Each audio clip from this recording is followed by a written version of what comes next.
I have seen the dark side of Actors Access, and I'm ready to explain some stuff.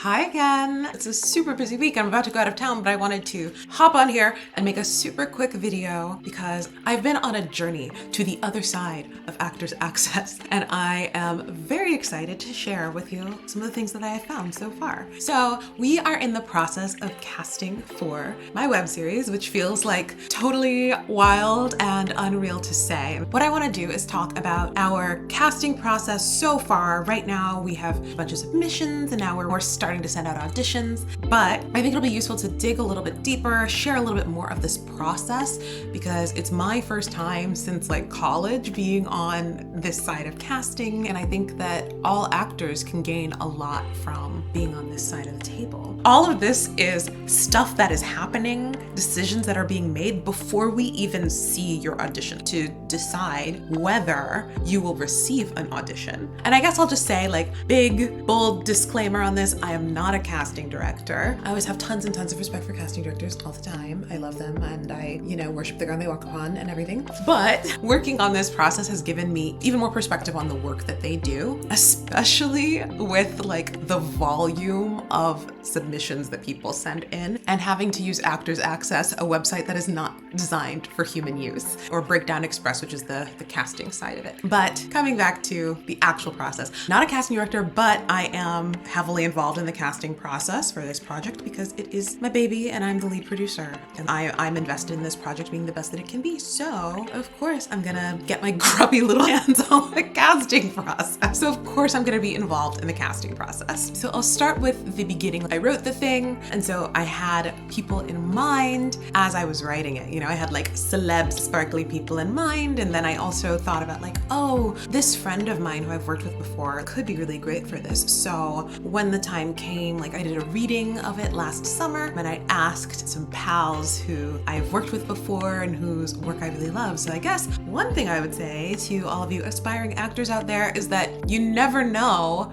who might have an opportunity for you. So like, always show up, always bring your A game so that people can become your fans. Sometimes your fellow actors are the fans who will have cool opportunities to offer you, and it feels so amazing to be able to offer something to my friends and collaborators who I've loved working with before. It's like, again, kind of unreal. So once we raised the money, which I'm going to talk about another day, and once we started really thinking about like, okay, who do we think could be in this project? Myself and all the other members of my team kind of got together and created a Google Doc with the character breakdown and the celeb who I thought captured the vibe of that character. And then we started to brainstorm, a mix of pie in the sky people, friends, and everything in between. Like, who do we think makes sense for these characters right away? Who do we definitely want to ask to participate in this project? So again, for an indie project like this, where we are not using a casting director, a great way to get into the conversation is to simply be a cool person that people enjoy working with. And then I know I certainly was like hoping that I could find places to bring in my pals. So yes, we did our initial bringing people in, just folks that we had thought of, that we already knew their work and thought they would be wonderful for the project. And that in itself was super, super enlightening because we pulled in their information to this document. So we had like shot, a little quick fact thing, and we would drop in a reel if that was available. And so something that I thought was sort of interesting as I was going through and like pulling things from my friends, first and foremost, I'm pleased to report that like all of my friends are consummate professionals, and so all of their materials look great. But there were times that I felt like the materials that I was able to find on their websites or on their Actors Access profiles didn't quite line up with the roles that I thought of them for, even though I knew for a fact that they could play them. For example, one of my characters is kind of a girl next door, every girl dork type. And I have a friend who I know from being in a play with them can totally play that. But then when I looked for their headshots, all their photos were super, super glam. And so when I presented them to my team, some of my team members were like, oh, you really think she can play the awkward, dorky girl next door? She really looks like a baddie. All of which is to say, like, it's great to be a baddie, and like clearly this person has the range to do both, but that tension is something that has continued to come up as we're thinking about casting. And then sort of the same thing for me, like I would look at a photo of someone that one of my team members submitted, and sometimes it's very obvious just from a photo, like, oh my gosh, yes, this person totally has the energy that I see for this character. But then other times it took a little bit more digging, going into the materials and relying on, again, the person you know to advocate for you and get you into the room. So as with everything creative, it's all about your network and having people who are really gonna go to bat for you. That's my big takeaway from like brainstorm level 1. But we essentially aligned and we're like, we definitely all wanna see each other's people. Something else that's sort of been percolating in this is that I'm gonna play one of the roles in the piece, and so something that will come into play is, yes, chemistry. And it's so,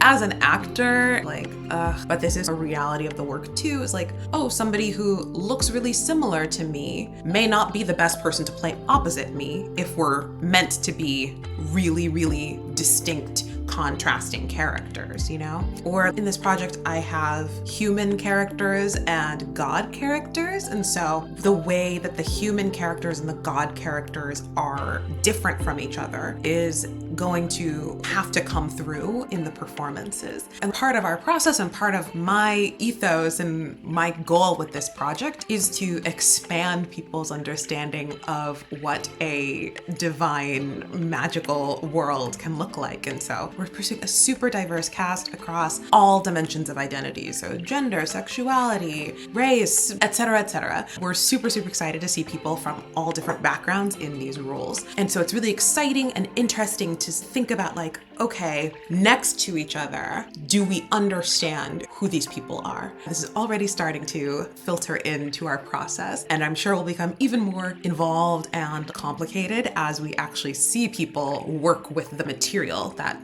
I've written. But yeah, so in these early stages, some of the things that we're thinking about were contrasts between the characters and really advocating for our people who first came to mind when we started imagining what this world would look like. So then last week, we actually released our casting information on Actors Access. We did also reach out to people individually to make sure that they were able to audition. And we also posted in assorted Facebook groups, whatever groups that we were a part of that we were able to share with people. As we speak, I might put some of it on Twitter because I like Twitter. I don't know if Twitter will be a useful casting site, but we'll see. We cast a really wide net and we're trying to, again, get the project in front of as many cool and interesting people as we possibly can. Sidebar, chit chat about Actors Access. If you are an actor, you need to be on Actors Access. I understand that Actors Access is weird and difficult to use, and it is not $0. You pay $70 a year or $10 a month. So at that point, you should definitely just do the annual, but you can write it off on your taxes. And it is super, super important because it's where all of the legit projects are. Actors Access is the name of the actor-facing side of the site. And then casting directors and representatives work on Breakdown Express. So they're like mirror images, opposite sides of the same platform. You have to be on Actors Access. I remember when I first came out of school, one of my biggest mistakes, which is probably gonna be like a future topic of a video, was that I didn't have Actors Access because I looked at it once and I was like, oh, this website looks like it's from the 90s. It's so whack. I don't need this. And then a guy from my improv class who had worked at, I think, a casting office in LA was like, girl, you need to be on Actors Access. That's where all legit jobs are. And it was correct. There's an app. There didn't used to be an app, but now there's an app that works like pretty well. So you can see anytime auditions come in and like pounce on them, send in your stuff right away. So get on Actors Access. The first thing that happens when you go into Breakdown, so the back end of Actors Access, it's broken down by character. So you click on the character's name and you can see all the faces of the people who have submitted, and you have options of different ways to sort them. So sometimes legit casting directors will, for example, sort by representatives because they're like,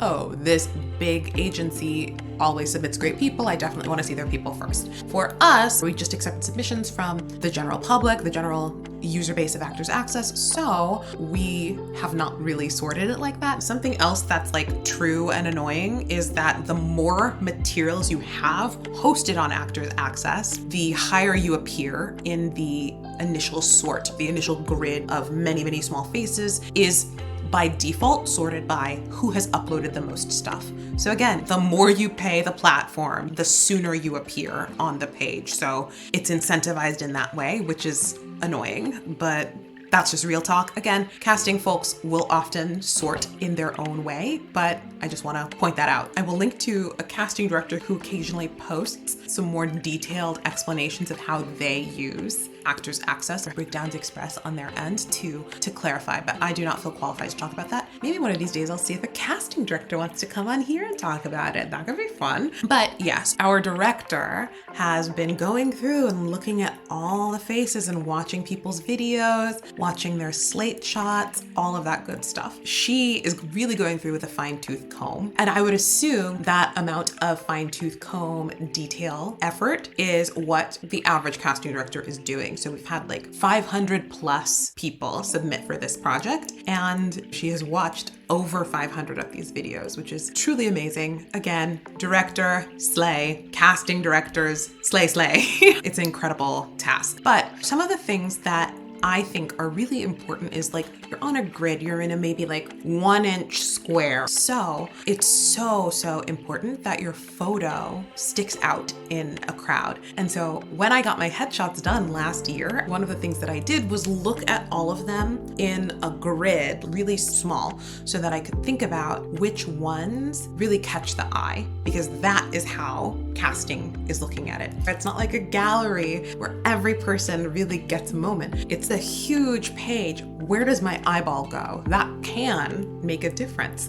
Again, I am not a casting director, so I'm not thinking about it as hard as somebody whose whole job this is, but there were definitely certain people who caught my eye, and so I am more intrigued by them just solely based on the fact that they have a good photo. Now, digging deeper into what is a good photo, I would say, again, a good photo is one that catches the eye, that has some character to it. I will say, like, some of the submissions we got are not great photos. Like, some of them are just selfies that somebody took, or maybe they had a friend take a photo. And I do think that there is a very visible difference between a professional photo and a not professional photo. So if you're really serious about this career, I think you kind of have to bite the bullet and spring for the good headshots. Some research you can do is looking at people on TV shows that you like, or people in Broadway shows, to see who did their photos. There are a couple of other names that are big. And then another thing that you want to do, and I'll probably do another like deeper dive video about headshots too, is think about how they handle people with your features, especially if you're a person of color. Some photographers are great at working with people of color, others are not. So really thinking about, like, does this person understand how to light my look?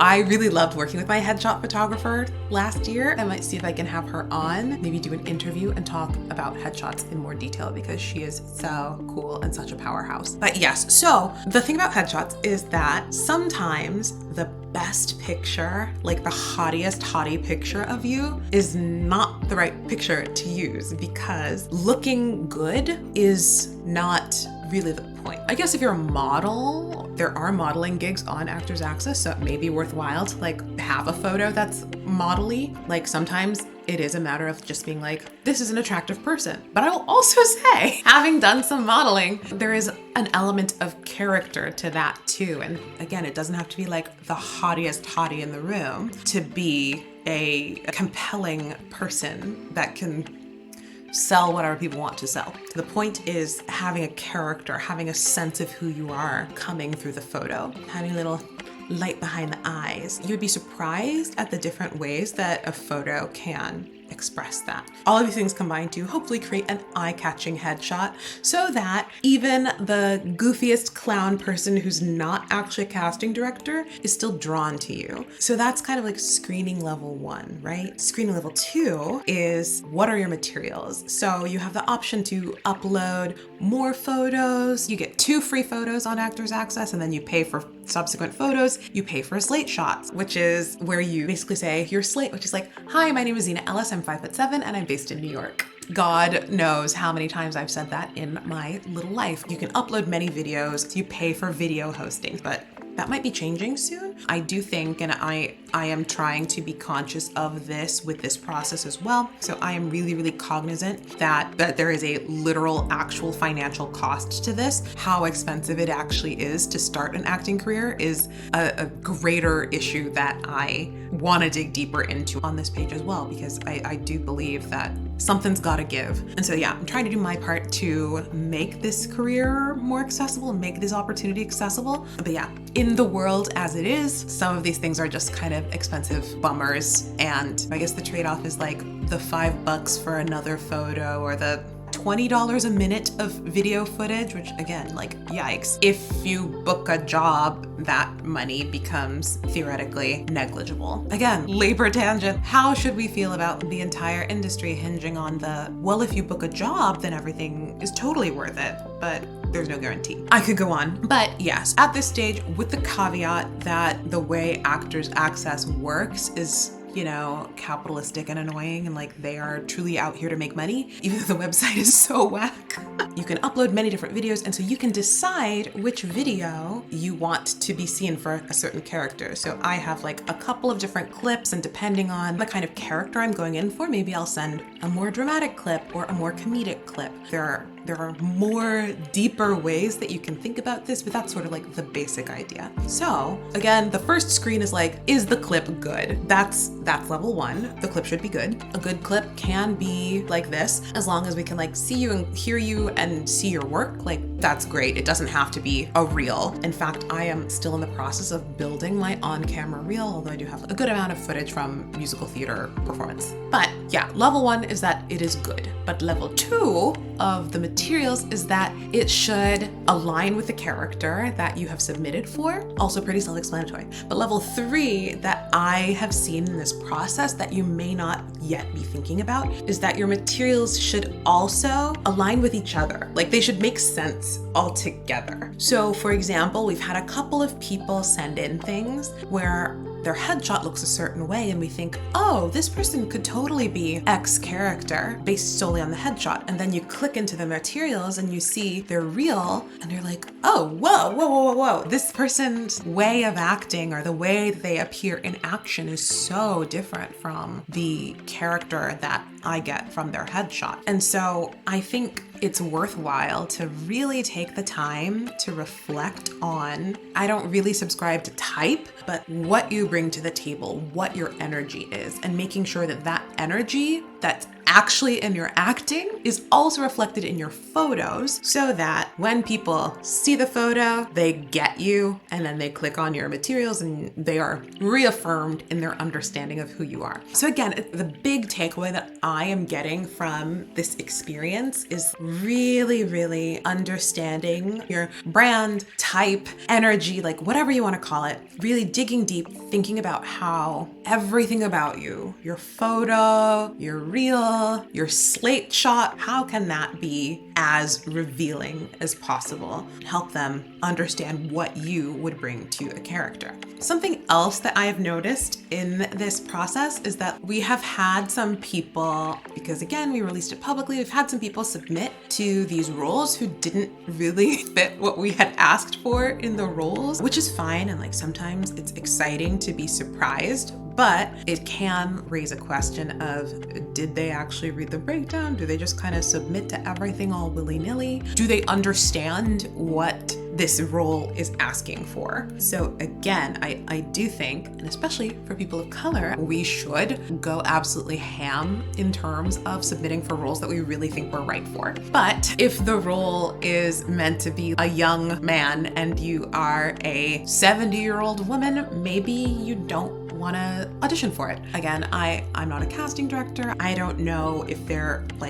is a longer term impact that can have, but I'll just say, for me, for the most part, unless something really, really interesting is happening, or again, the photo is stunning or the reel is stunning, I would say it's not super super likely that you will be seen for a part that doesn't align with the breakdown. Although again, you never know. And if you know somebody on the team, maybe that can bypass it. Something else that this reminds me of is the notes section. In Actors Access, when you submit for a role, you have the opportunity to send a little note to the team talking about your experience or talking about how you feel connected to the role. And that text will like show up in red. So it does, again, important when clowns are looking at it. It does catch the eye. And so some people use that space again to talk about like why they connect to the role, what in the character description meant something to them. When I audition for a certain thing, like I have a background in education. So if they are casting a teacher, I'll often say, I've worked as an educator for however many years. Other aspects of your personal connection to the role can be a way to get your foot in the door, especially if you are, again, maybe not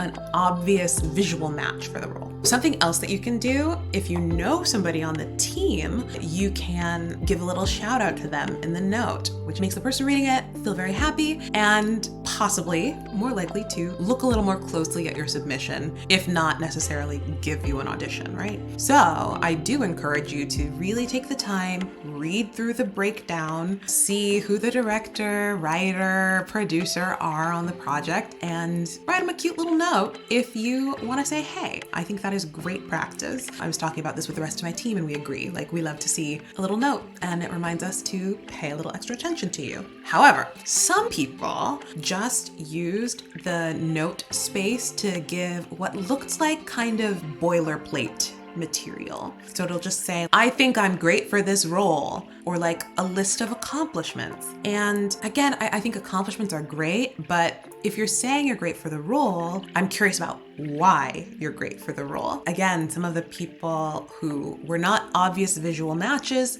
maybe they left a note, but nothing in the note made me want to look closer at them either, because it was just kind of a generic, I'm a great actor. I don't think I should share publicly what people said in some of these notes. Nothing was mean or bad, but I think that using the opportunity to express why you're a fit for the part should be specific and not just boilerplate. Some of the things that I use that space for include unlisted YouTube links. I do not fault people who, for example, don't host a reel on Actors Access, and we are going to do our best to follow up and click all the links and everything. However, I do think that like part of this overall casting experience is trying to make things as frictionless as possible for casting, so that they can find all of your stuff in one place or as close to one place as possible, right? The big picture idea is, how can I make this process as easy for casting as possible? And the answer is, have materials, period.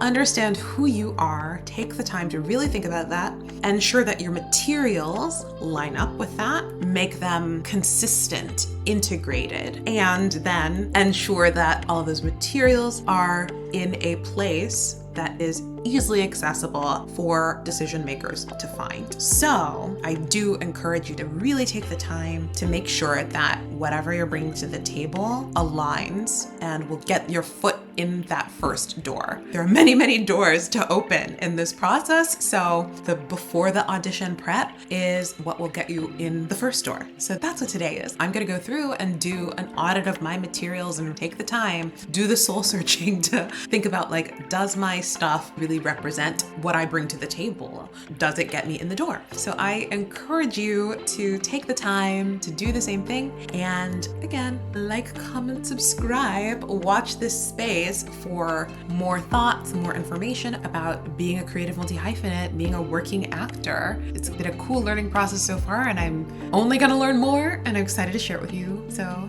yeah, thanks for watching, and stay tuned for another one next week. Let me know below if this was useful to you, or if you are a casting director and you want to bop me on the head and say, LOL, all of that was wrong. Or if you want to share any other information about this process, I would love to hear. I really want this to be a community. We can really share knowledge and, again, demystify. So yes, thank you again for your time, and I can't wait to share more of this process with you. Okay, bye.